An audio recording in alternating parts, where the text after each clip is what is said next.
మూడేళ్ల కిందట ఢిల్లీ తమిళనాడును షేక్ చేసిన స్క్రబ్ టైఫస్ ఇప్పుడు ఏపీని వణికిస్తుంది.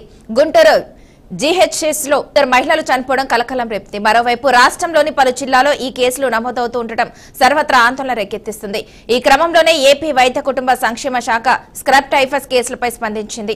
గత కొన్ని రోజులుగా రాష్ట్రంలో స్క్రబ్ టైఫస్ కేసులు నమోదవుతున్నట్లు వెల్లడించింది. 2025 ఏడాదిలో ఇప్పటివరకు రాష్ట్ర వ్యాప్తంగా 1566 స్క్రబ్ టైఫస్ కేసులు నమోదైనట్లు ఏపీ వైద్య కుటుంబ సంక్షేమ శాఖ వెల్లడించింది. అలాగే ఇప్పటివరకు 9 అనుమానిత మరణాలు సంభవించినట్లు తెలిపింది. ఇక స్క్రబ్ టైఫస్ వ్యాధికి కారణమైన బ్యాక్టీరియా ఏటా శీతాకాలంలో వస్తుందని ఏపీ వైద్య కుటుంబ సంక్షేమ శాఖ వెల్లడించింది. అయితే ఇది తక్షణ ప్రాణాంతకం కాదని, ప్రజలు ఎవరు కూడా ఆందోళన చెందాల్సిన అవసరం లేదని పేర్కొంది. రాష్ట్రంలో నమోదైన స్క్రబ్ టైఫస్ కేసులపై అంతర్జాతీయ నిపుణులతోనూ చర్చించినట్లు తెలుస్తుంది. స్క్రబ్ టైఫస్ వ్యాధిని త్వరగా గుర్తిస్తే మందులున్నాయని కూడా వెల్లడించింది. అయితే ఈ బ్యాక్టీరియా కారణంగానే మరణాలు సంభవిస్తున్నాయనడానికి సరైన కారణాలు లేవని ఏపీ వైద్య కుటుంబ సంక్షేమ శాఖ స్పష్టం చేసింది. మరణాలకు చాలా కారణాలున్నాయని వెల్లడించింది. మూడేళ్ల కిందట ఢిల్లీ తమిళనాడును షేక్ చేసిన స్క్రబ్ టైఫస్ ఇప్పుడు ఏపీని వణికిస్తుంది. గుంటూరు జీజీహెచ్ లో ఇద్దరు మహిళలు చనిపోవడం కలకలం రేపింది. మరోవైపు రాష్ట్రంలోని పలు జిల్లాలో ఈ కేసులు నమోదవుతూ ఉండటం సర్వత్రా ఆందోళన రేకెత్తిస్తుంది. ఇక ఈ క్రమంలోనే ఏపీ వైద్య కుటుంబ సంక్షేమ శాఖ స్క్రబ్ టైఫస్ కేసులపై స్పందించింది. గత కొన్ని రోజులుగా రాష్ట్రంలో స్క్రబ్ టైఫస్ కేసులు నమోదవుతున్నట్లు వెల్లడించింది.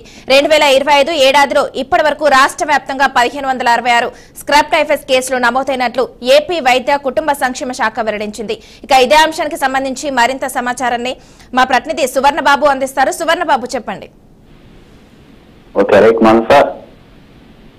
ఏపీ రాష్ట్ర వ్యాప్తంగా స్క్రబ్ టైఫస్ కలకలం మళ్ళీ తీవ్రతరం అవుతుంది అనుకోవచ్చు. ఒక పక్క చూసుకున్నట్లయితే రాష్ట్ర వ్యాప్తంగా స్క్రబ్ టైఫస్ కేసుల సంఖ్య రోజు రోజు పెరుగుపడుతుంది. ప్రజల్లో ఆందోళన వ్యక్తం చేస్తున్నారు. రాష్ట్ర వ్యాప్తంగా చూసుకున్నట్లయితే చిత్తూరు, కాకినాడ, విశాఖ, విజయనగరం జిల్లాలలో వరుసగా కొత్త కేసులు ప్రజలు భయాందోళన గురి చేస్తున్నారు. ప్రత్యేకంగా చూసుకున్నట్లయితే విశాఖలో గత 2 నెలల్లోనే 43 పాజిటివ్ కేసులు నమోదైనట్లు తెలుస్తుంది. అంతేకాక గుంటూరు, పల్నాడు, కృష్ణా, ఏలూరు, ఎన్టీఆర్ జిల్లాలో కూడా కొత్త కేసులు వెలుగులోకి వస్తున్నాయి. పల్నాడు జిల్లాలో స్క్రబ్ టైఫస్ వల్ల ఇంటర్ విద్యార్థి మరణించినట్లయితే తెలుస్తుంది. ఒక పక్క చూసుకున్నట్లయితే గుంటూరు ప్రభుత్వ ఆసుపత్రిలో ఇప్పటి వరకు చూసుకున్నట్లయితే దాదాపుగా స్క్రబ్ టైఫస్ వల్ల మరణించిన వారి సంఖ్య చూసుకున్నట్లయితే 3 చేరినట్లు తెలుస్తుంది. ఒక పక్క చూసుకున్నట్లయితే గుంటూరు ప్రభుత్వ ఆసుపత్రి స్క్రబ్ వైరస్ వల్ల మరణించిన వారు ఎంతమంది ఉన్నారు, స్క్రబ్ టైఫస్ వ్యాధితో బాధపడే మంది ఉన్నారు అని చెప్పేసి గోప్యంగా ఉంచున్నారు.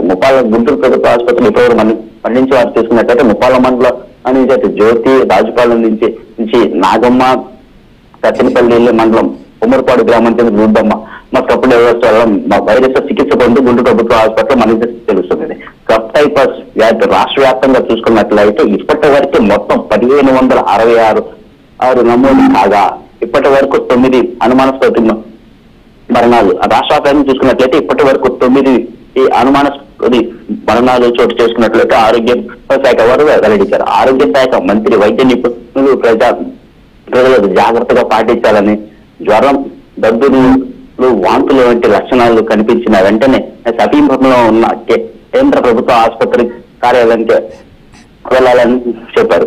ఈ పురుగు ఎలాగ ఉంటుందంటే కాకులస్ మాదిరిగా నల్లిని పోలిన చిన్న కిటికీ వల్లే ఉంటుంది అని, ఇది కుట్టడంతో అది వ్యాపిస్తుందని చెప్పారు. ఆంధ్రప్రదేశ్ మొత్తం రాష్ట్ర వ్యాప్తం మొత్తం చూసుకున్నట్లయితే స్క్రబ్ టైఫస్ కేసులు వేగంగా పెరుగుతున్నాయి.